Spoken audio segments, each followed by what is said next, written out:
আমি একটি কবিতা আবৃত্তি করছি। কবিতার নাম আকাশে দেখো চেয়ে। লেখক আমি মোহাম্মদ মাসুদ আলম। আকাশে দেখো চেয়ে রবির আলো উঠে হেসে, সকাল সাজে কোকিল ডাকে, সূর্যের হাসি ঘরের চালে, সূর্য কিরণ দেখতে বলে প্রভাতে পেরের সূর্যোদয়ে।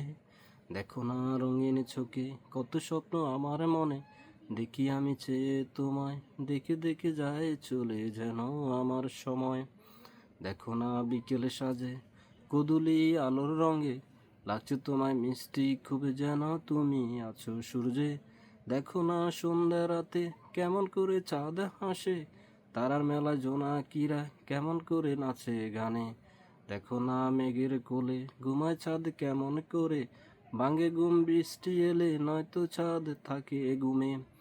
পাহাড় চূড়ায় দেখো চেয়ে কত উঁচু পাহাড়ে সেজে, এমন পাহাড় কেমনে গড়ে, কে গড়িল তারে। পাহাড় চূড়ায় চলো উঠি, উঠি দুজন হাতে ধরি, উঠতে তবে সহজ হতো মানুষ হইতাম বড় যদি। আরো উড়ি আকাশে পানে রংধনুদের রঙে মিশে, হাসি দুজনে একই সাথে পূর্ণিমার ওই চাঁদনি রাতে। হাসি দুজন একই সাথে চলো ওই চাঁদনি রাতে।